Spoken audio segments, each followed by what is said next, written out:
Are we actually going to see a running back by committee for the first time in PJ Fleck's intended Minnesota career? We're diving into that today.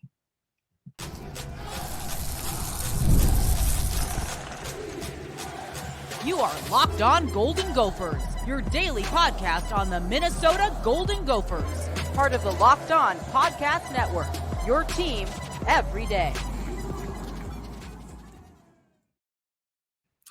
What up, Gopher fans? You're listening to Locked On Golden Gophers, part of the Locked On Podcast Network, your team every day. My name's Kane Rob, host of the podcast, former collegiate football video coordinator and recruiting assistant, here to talk Golden Gophers with you each and every day of the week, Monday through Friday. Now, today we're breaking down the Gophers running back room. Is it going to actually be a true committee for the Gophers to preserve health, or will it be more of the workhorse and then some?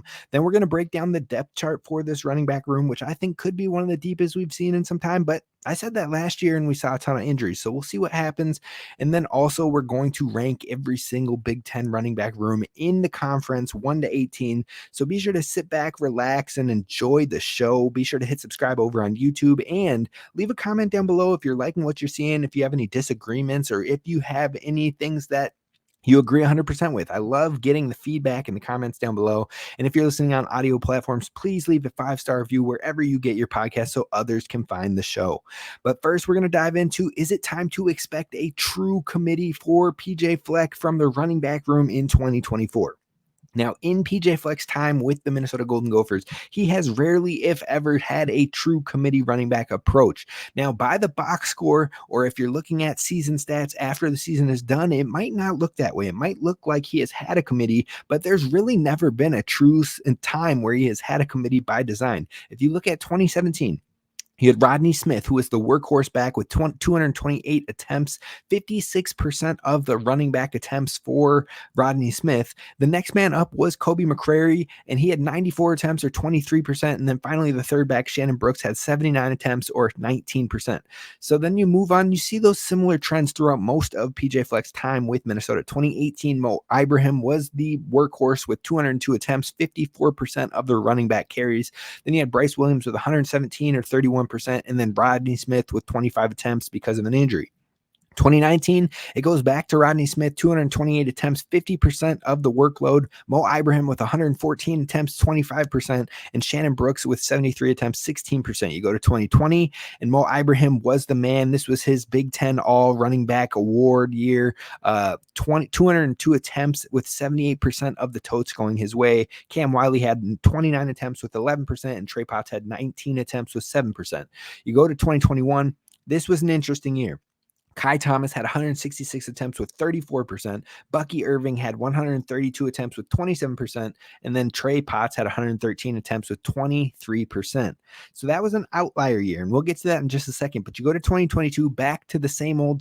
Mo Ibrahim, 320 attempts with 64% of the totes. Trey Potts with 102 with 20%. And then Bryce Williams with 51 attempts for 10%. And then finally last year, Darius Taylor had 138 attempts with 33%. Jordan Newman had 127 attempts with 31%, and Sean Tyler had 61 attempts for 15%. Now, Zach Evans also had 52 attempts for 13%, but that, again, was another weird, strange, anomaly year when it came to Coach Fleck's time with the running back room because of injuries. So commonalities you see across those seasons is all but 2 years, the lead running back had 50% or greater of the carries. And then all but 2 years, the top two running backs have accounted for 75+% of the carries. That has happened in every year except for 2. Now, the only 2 seasons that were exceptions were 2021 and 2023. And those 2 weren't actually due to a committee, but more so due to injury, because not 1, not 2, but typically 3 or so running backs were injured in those seasons, causing a next man up approach. But last season, 1 running back took a vast majority of the carries in almost every game. And the only time it really shifted was for a play or 2, for a breather or 2, or if someone got hurt. Otherwise, we saw games where Zach Evans had 25, 26 plus carries. We had Jordan Newman with a 40 carry game or a 24 carry game. We had Darius Taylor with multiple 30 carry games. You had Sean Tyler in the first game with the most carries by the team by far. So overall, PJ Fleck was running with a main workhorse, and then he would maybe rotate in one other back for a handful of carries, but it was usually one guy's job. And that was a lot of 2023, but it doesn't look like that from the final box score. So that's why you can't take that as 100%. Now, 2021 was similar to 2023, where they lost Mo after game one after 30 touches because of an injury. Then they lost Trey Potts a few weeks later after being the guy and taking most of the touches after Mo went down. Then Bryce Williams takes most of the touches as a lead back, gets hurt, and he's done. And then finally, we saw more of a platoon style with Kai Thomas and Bucky Irving for the rest of the year. Now, weeks 8 through the bowl game is the first time we've really seen kind of a committee approach from the running back position, where both of those guys were seeing between 16 to 20-ish carries. Sometimes Kai Thomas got to like 24 or so, but really in that 15 to 20 per RB was getting looks. So it was more of a platoon system, with Kai Thomas being the more featured back, but Bucky Irving still getting a lot of love. But I believe 2024 could legitimately look closer to the late season execution of 2021 that we saw with the running backs, and here's why. First of all, Darius Taylor is a top talented running back who could be one of the best running backs in the nation, but he suffered not one, but a few injuries in last year's true freshman season. Then he missed a little bit of time this spring due to some minor tweaks, and then recently he got dinged up in fall camp with a minor injury. Now, that could all just be unlucky, but it also could mean Minnesota needs to monitor the workload for him long term to be able to have a guy who can be playing his best football down the stretch of the season, down the final games of the season, when it matters most. Once you get to a bowl game, if you're trying to push for the college football playoff or what have you, that's when you need them the most. So they're going to want to monitor that in the earlier season games, especially maybe the less competitive games. Now, that could mean a couple different things. That means my best guess would be that 3 running backs for the Gophers this season see carries per game. But how would that shake out? Because we just said really only 2 at max, even in that 2021 late season, saw the most reps. I think my best guess at a 3 running back scenario would be the running back 1 sees between 20 to 25 carries, or that Kai Thomas-ish role. Then the running back 2 sees between 15 to 18 carries in that Bucky Irving type role. And then the running back 3 would see about 5 to 8 carries, maybe in the red zone, maybe in short, third and short situations. But I think that's what you're going to see in this year's 2024 Gophers running back room, because of the depth that they have, because of the talent they brought in, because they have a lot of trust in these guys moving forward. I think and believe we could see a big difference in how the running back room is approached, especially due to the health of Darius Taylor and wanting him to be at his best throughout the entire season. You don't want to run him into the ground, lose him early like you did in his freshman year. But I believe we could see a difference in who plays that running back 2 and running back 3 from week to week, since Minnesota has the depth and the versatility in the skill sets these running backs bring. So that running back tote share could be a game plan dependent type thing, or honestly, maybe even you see Darius Taylor play the running back 2 or running back 3 in games like Rhode Island or Nevada, where you maybe don't need him as much and you want to keep him healthy. Maybe he's only seeing 10 to 15 carries in those type of games, and you let a C.A. Bangura or a Marcus Major or a Jordan Newman start to take the load on in those type of games to keep him fresh and healthy for future games. The more important games, your Iowa game, your UNC game, your Wisconsin game, and what have you, where you're really going to need your star player and the horsepower in that running back room.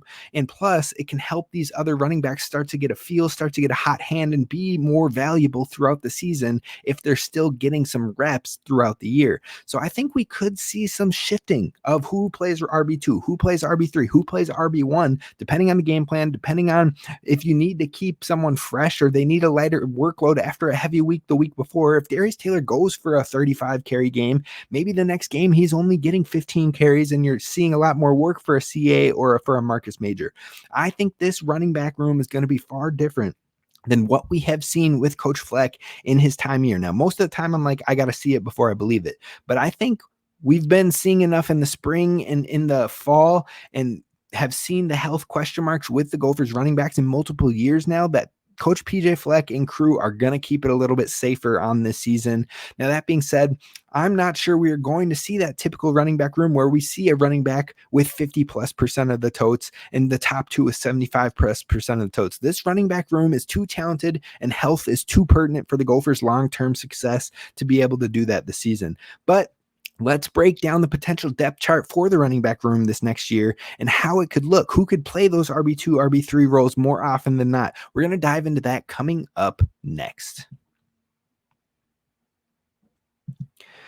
First, I want to talk to you about our friends over at eBay Motors, because passion, drive, and patience is what brings home the championship. It is the winning formula, and it's also what keeps your ride or die alive. So you're definitely going to want to go over to eBay Motors when you're looking for anything for your vehicles, because they have 122 plus million parts for you to look at. And the best part about eBay Motors, the reason they've got your back and got you covered, is because they have the eBay Guaranteed Fit, which means your part is guaranteed to fit your vehicle every single time or your money back, because with eBay Motors, you are burning rubber, not cash. So definitely head on over to eBay Motors when you're looking to get your car to peak performance, or if you're into speed, power, or style, they've got you covered. So go on over to ebaymotors.com and take advantage of the different opportunities and offerings that they have for all the parts you need at the prices you want. Head to ebaymotors.com. eBay Motors is the guaranteed fit is for U.S. customers only. Exclusions apply, and see terms and details.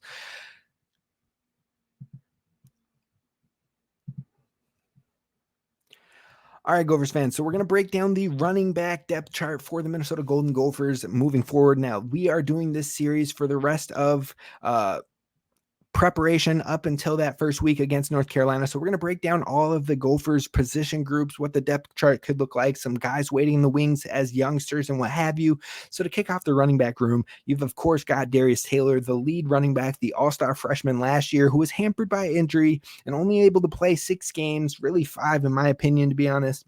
But he had 800 yards and 5 touchdowns. Now, he will be a feature once again, bar none. He's going to be a stud for Minnesota as long as Minnesota can keep him healthy. But once again, Minnesota is likely going to do everything that they can to get him featured, because they did everything they could to get him retained and staying in Minnesota, as opposed to testing out the transfer portal, where he would have been a hot commodity. Michigan would have wanted him. Michigan State would have wanted him. Some big dogs would have spent a lot of money to have Darius Taylor come to their university, but Minnesota shelled out some money, of course. And at the same time, they really want to feature him and give him the best opportunities for his future and his dreams moving forward. So I think that means we see a healthy amount of Darius Taylor.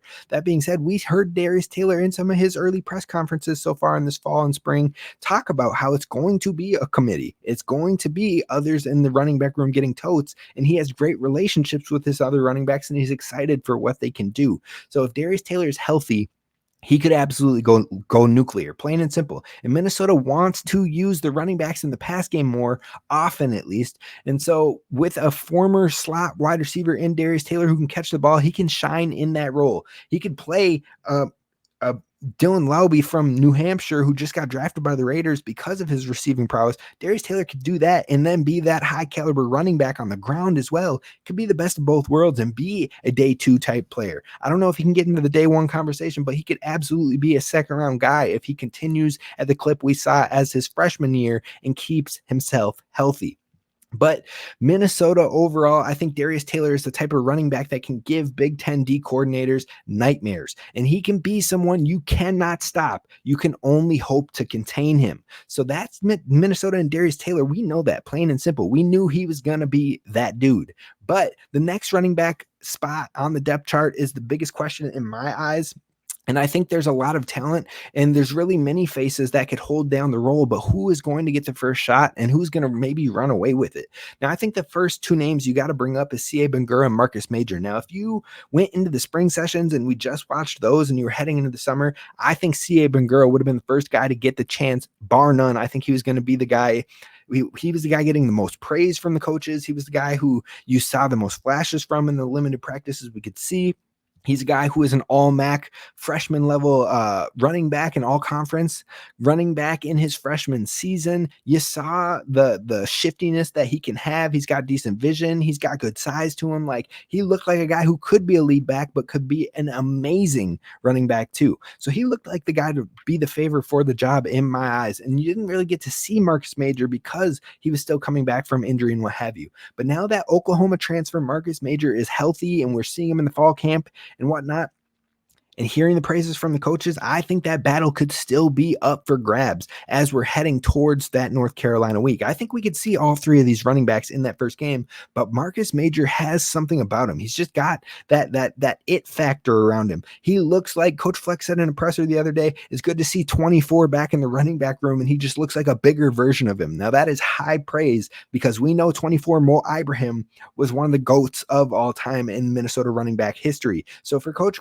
Fleck to say he looked like Mo Ibrahim, just a little bit bigger, like, that's high praise, high compliments, and that gives you a lot of curiosity on what could be with Marcus Major. And I think he is a really big running back that can take a bruising, take a pounding, take the short yardage off of Darius Taylor's plate, so you don't have to worry about the ground and pound, the grinding of those short yardage collisions, and let Darius be his contact balance, shifty vision self and create the big play opportunities. But then you can also let Marcus Major do some of the dirty work.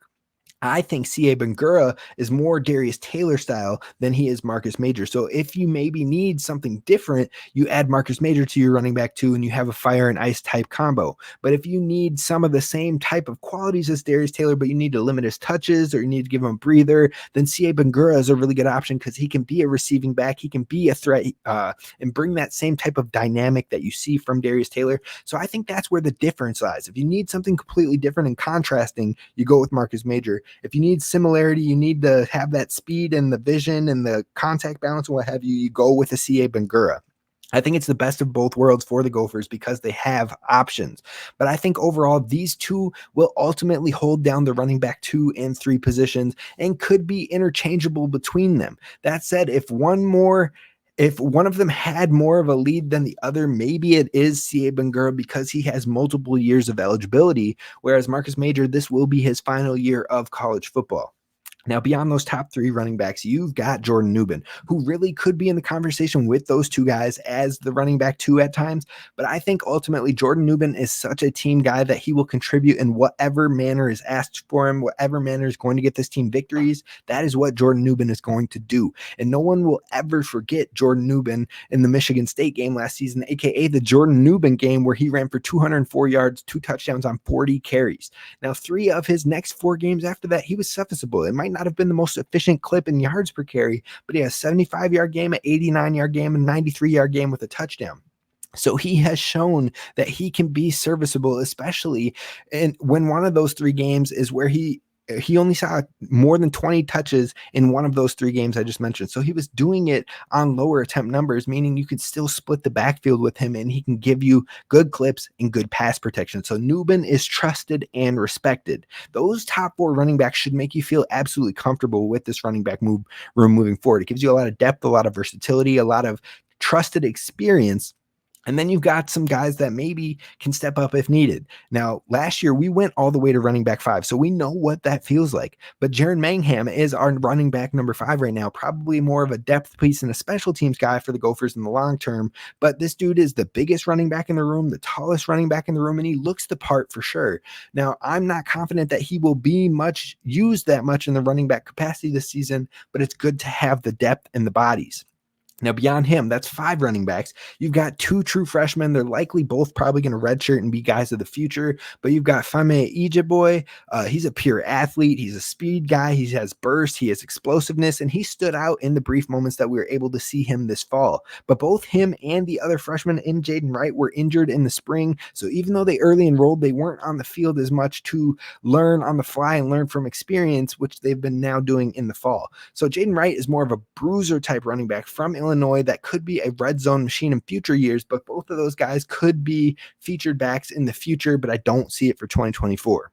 So that's 7 running backs. You've got a super deep running back room with talent up and down across the board. And then you've got some walk-ons. You got to shout out Cortez Grant Jr. You got to shout out Caden Johnson. You got to shout out Xander Rockow. I've got love for Rockow, coming from Eau Claire, Wisconsin, as a do-it-all state champion in the class of 2023. He converted from a linebacker to a running back for Minnesota last year in his redshirt freshman season. So overall, you've got a lot of talent in the room. You've got a lot of bodies. You've got dudes who have proven experience and have some upside. I think this running back room could be the deepest, and hopefully we don't have to see it be the deepest because of injuries. But this room looks much deeper than it has been in years prior, but that was a necessity after last year because we got all the way down to running back 5. So hopefully we can avoid the injuries moving forward. But the final thing I want to do on today's show is rank the running back rooms from 1 to 18 in the Big Ten, and we're going to do that coming up next. First, I want to talk to you about our friends over at FanDuel.com, because FanDuel is the place to be when it comes to dreaming up bets. Anything you can think of, you can probably find it over on FanDuel.com. And anything from coach firings and who could be on the hot seat to the upcoming college football week 1, week 0 games. Week 0 happens this weekend, folks. College football and real football will be on your television screen starting this Saturday. Now, the Gophers are 10 days away from playing, so we're going to be in Huntington Bank Stadium. And before you know it, in the blink of an eye, we will be back there. So overall, if you want to take a shot on the North Carolina game, I would take the points and the under of the points before I would touch the line myself. I think it's going to be a very competitive game, but I think overall, if you want a line to look at, you take the under on 50.5 for the points in the North Carolina Minnesota game. But if you're ready to dream up bets, if you're ready to take a shot on the Heisman votes and everything like that, you can do it over at FanDuel.com, where you can get a boost or a bonus on the daily all summer long. Now, summer's going to be over before you know it, so take advantage while you still can over at FanDuel.com. FanDuel, official sportsbook partner of Locked On. All right, Gophers fans, maybe other Big Ten fans that have found your way to this channel, especially for the running back room rankings. We're diving into that now. Now, I'm going to try to fly through these things so the show isn't too long, but we're going to kick it off with number 1. I've got Ohio State. It's not possible for me to honestly rank any room higher than Ohio State, who could have 2 of the top 4 running backs in the next NFL draft on their team currently. Quinshon Judkins, Travion Henderson, they could be a little redundant for Ohio State with their skill sets, but also they might cap the ceiling of each other when it comes to production on the field for Ohio State. But these are both guys that can get you a championship, and they could be in the hunt this season. And in the end, you don't pass up on talent, especially top talent at that. So Ohio State is my number 1 running back room. You go to number 2, I've got Penn State. This is my favorite running back room personally, with 2 fire and ice complementary styles in running back Nick Singleton and Katron Allen. They are so good at complementing each other. They're both weapons in the pass game. They're both different in skill sets, but huge for this Penn State team. And now they have a new explosive offensive coordinator who could use them even more so. And they have also have a new stud freshman coming in. I believe his name is like Quentin Martin or something like that. He is an elite talent. I believe he's a 4-star, verge of 5-star guy as an athlete. So from top to bottom, they've got a number of quality guys. So Penn State comes in at 2. You go to number 3, I've got Michigan. Now, it seems like I'm just going with all the helmet schools, but look, Donovan Edwards has next world upside that we have seen, but he has never been the feature guy before. Blake Corum has been that dude. So now all of that changes this year. I believe he will bring his best, and with the newer opportunity, he could get his NFL stock back up. Behind him, they have Ben Hall, who has looked like a stud in spring games, who has looked like he can be a very good contributor. Plus, they have a highly rated running back room from the 23 class in Cole Cabana and 24 class in Jordan Marshall, both 4-star guys. So they have a ton of talent in that room. Number 4, I've got Minnesota. Now, some people might call me a homer, but I don't think so. I think the reason that I put Minnesota up into this category is because of Darius Taylor and his ceiling. That's the reason I feel good about placing Minnesota in the top 5 at number 4 on this list. Now, it could seem slightly aggressive, but this is a running back that led the entire country last season as a true freshman in rushing yards per game with 133 yards per game. You add in the talented OU transfer in Marcus Major. You add in a former All-MAC running back in C.A. Bangura. You add in Jordan Newman, who had a 200-yard game to his name, and you get a top 5 level running back room in the conference, bar none.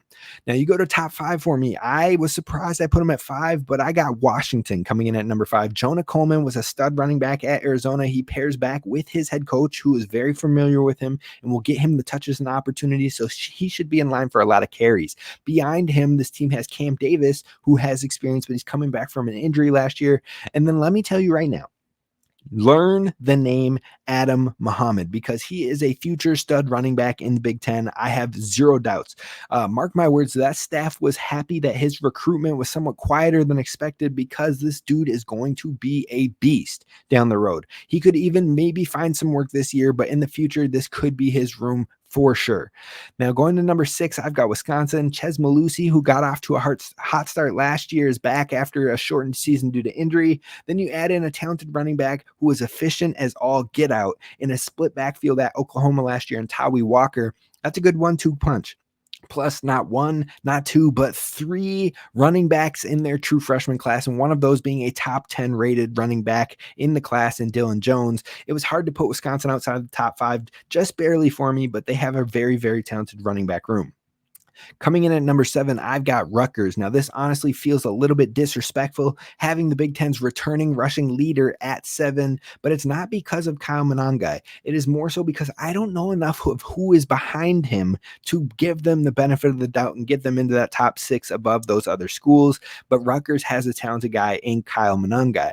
Then you've got number 8 for me, and that is the Oregon Ducks. They have lost Bucky Irving, who was their number 1 running back last year, but they still have their RB2 and RB3 back in Jordan James and Noah Whittington. Both are juniors, both have shown ability on the field, and honestly, Jordan James could be in for a big season if given more work. I'm also intrigued by the incoming freshman from the DC area and Dejon Riggs as a long-term option. Oregon's offense is super high-powered, though, and I think they're going to pass the ball a lot. Also, I think Dylan Gabriel could run a bit more than what we saw from Bo Nix, potentially capping the upside of some of these running backs. You go to number 9, I've got UCLA. Their head coach is a former running back coach. Their OC is a very experienced guy, and their running back could potentially be the best skill position guy on their entire team. TJ Harden was in a split backfield last year with Carson Steele, who is balling out with the Chiefs right now as an undrafted guy. But this year, I think TJ Harden could take over the workhorse role. Now, on top of that, beyond him, they have a couple interesting names, but the upside is lacking from what I can see, so I couldn't put them any higher on this list. Top 10, number 10, I've got USC. Woody Marks is intriguing, but he also feels like a diet version of Marshawn Lloyd, who they had last year and now is with the Packers. If the pass game is a little bit lesser this year than it was with Caleb Williams, and the run game is a little bit lesser with not as big of a running back, I think they could be more in the middle of the pack in this category, so they come in at 10.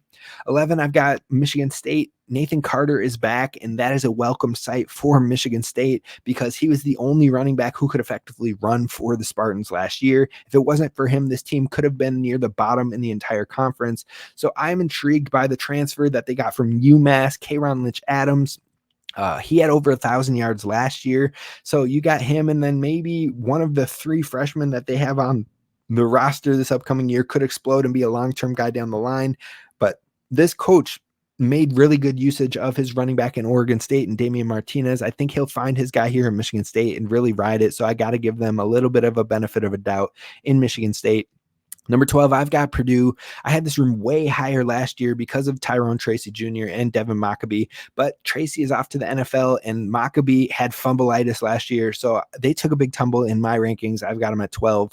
Maryland comes in at 13. I really like Roman Hemby, but I don't know too much about the guys beyond him, and I'm not sure Maryland is going to be as good as what people want to give them credit for in this upcoming season.